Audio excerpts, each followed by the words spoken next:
प्रभारी मंत्री बनने के बाद जलदाय मंत्री डॉक्टर महेश जोशी पहली बार भीलवाड़ा पहुंचे, जहां कांग्रेस कार्यकर्ताओं पदाधिकारियों ने उनका जोरदार स्वागत किया। महेश जोशी ने अमित शाह के जयपुर में हुई रैली पर निशाना साधा। न्यूज 18 राजस्थान से खास बातचीत में प्रभारी मंत्री ने दावा किया कि 2023 में फिर से कांग्रेस की सरकार बनेगी।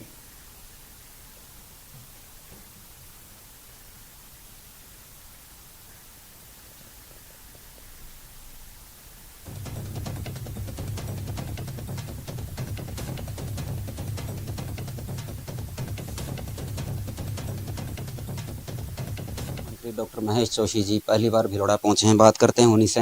सर, सबसे पहले तो वस्त्र नगरी में स्वागत है और शुभकामनाएं आपको कैबिनेट में जिस तरह से बड़ी जिम्मेदारी आपको दी गई। जी बहुत बहुत धन्यवाद। सर, प्रभारी मंत्री का आपको प्रभार मिला है, भीलवाड़ा जिले के आपको प्रभारी मंत्री बनाया है। क्या कुछ प्राथमिकताएं रहेंगी यहाँ पर कांग्रेस को एकजुट और मजबूत करने के लिए? देखिए, कल जब से मैं आया हूँ मैं लगातार देख रहा हूँ कांग्रेस बहुत मजबूत है। ये अलग बात है कि 2018 के जो विधानसभा चुनाव हुए उनमें हम 7 में से सिर्फ 2 सीट जीत पाए। ये हमारे लिए विचारणीय प्रश्न तो है, लेकिन चिंता की बात नहीं है, क्योंकि जिस तरीके से कार्यकर्ताओं का उत्साह है, कार्यकर्ताओं की संख्या है, कार्यकर्ताओं का जो प्रभाव है, उसको देखते हुए मैं कह सकता हूँ कि हमने एक लक्ष्य रखा परफेक्ट 7 का, कि अगली बार हम भीलवाड़ा की 7 सीटें कांग्रेस की झोली में डालेंगे। और कार्यकर्ताओं के उत्साह के जोश के आधार पर मैं ये कह भी सकता हूँ कि हम उस लक्ष्य को प्राप्त करें।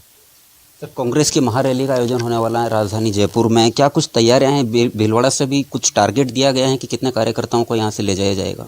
भीलवाड़ा के जो हमारे नेता उन्होंने खुद ही एक टारगेट रखा है कि हम 20,000 से अधिक लोगों को लेकर जाएंगे, और मुझे खुशी है इतना बड़ा टारगेट भीलवाड़ा ने रखा। पहले भी भीलवाड़ा के कांग्रेस से टारगेटों को पूरा करते रहे हैं। बड़ी संख्या में जयपुर में और दिल्ली में कांग्रेस के कार्यक्रमों में, रैलियों में भीलवाड़ा के लोगों जाते रहे हैं, उनका रिप्रेजेंटेशन रहा है।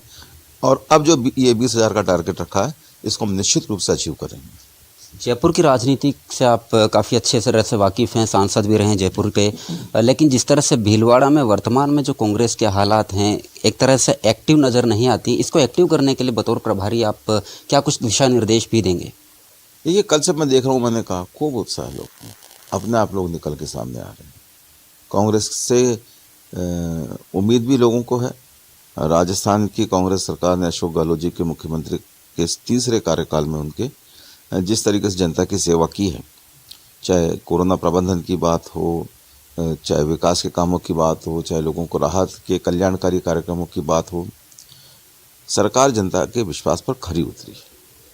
मुख्यमंत्री लगातार खुद मॉनिटरिंग करते रहे। 24 घंटे जो आदमी काम करने की क्षमता रखता हो, कई बार ऐसा होता था 24 घंटे कोरोना काल में मुख्यमंत्री जी ने काम किया है। अभी जो पिछले 2 उपचुनाव हुए, उन दोनों उपचुनावों में कांग्रेस को न सिर्फ विजयश्री दी, बल्कि जिस तरीके से भारतीय जनता पार्टी को 3रे और 4थे नंबर पर धकेला, वो उससे भी ज़्यादा महत्वपूर्ण है। 4थे नंबर। और जयपुर से इस वक्त की बड़ी खबर ओमिक्रॉन से जुड़ी हुई ये खबर है। ओमिक्रॉन का एक और नया केस मिला है। लगातार बढ़ रहे हैं ओमिक्रॉन के मामले। राजस्थान में अब तक 10 मामले सामने आ चुके हैं, यानी कि पहले 9 थे और आज एक और ओमिक्रॉन का नया मामला जयपुर में सामने आया है। जयपुर में लगातार ओमिक्रॉन के मामले बढ़ रहे हैं, यानी कि देश में सबसे ज्यादा ओमिक्रॉन के मामले फिलहाल राजस्थान में।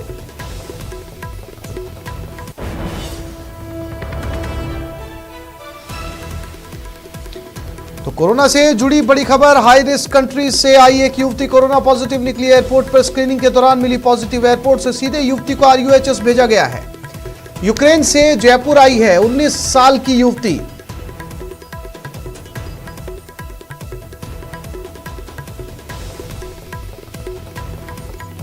तो यूक्रेन से आई एक लड़की और पॉजिटिव मिली है। लड़की 19 साल की है, सीधा RUHS भेज दिया गया है। सौरभ, ये 2 मामले हैं अलग अलग। जो लड़की यूक्रेन से आई है वो कोरोना संक्रमित है, और जो नया मामला 10वां मामला सामने आया वो ओमिक्रॉन कोरोना संक्रमित है। सौरभ, मैं ठीक हूं? जी बिल्कुल। देखिए, नहीं, ओमिक्रॉन नहीं है। मैं आपको स्पष्ट कर दूं, 2 अलग अलग खबरें हैं।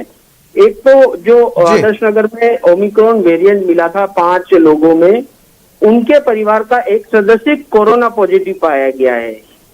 और उसकी अब सैंपल जीनोम सीक्वेंसिंग के लिए उसके सैंपल एसएमएस मेडिकल कॉलेज भिजवाए जाएंगे। यानी अभी उसी परिवार का एक सदस्य और कोरोना पॉजिटिव आया, हालांकि उसमें ओमिक्रॉन वेरिएंट की जांच अभी होना शेष है।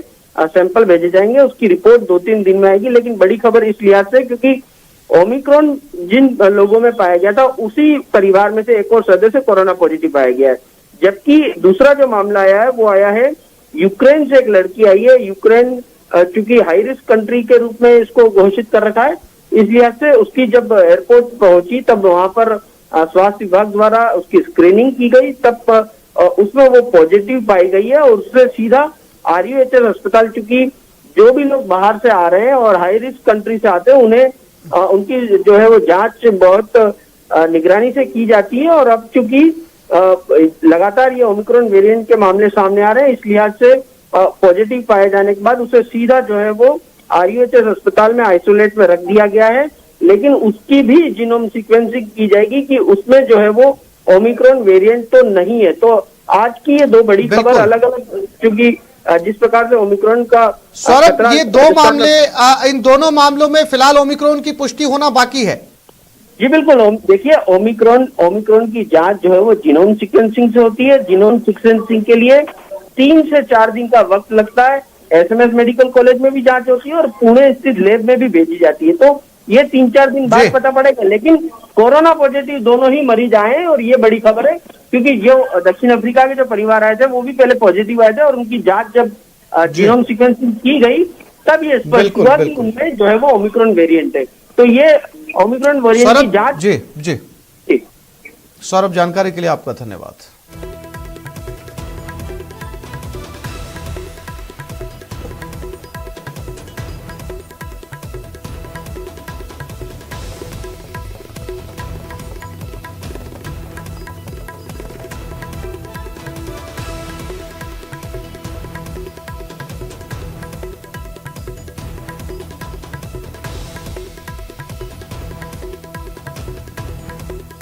उत्तर प्रदेश के प्रमुख मुस्लिम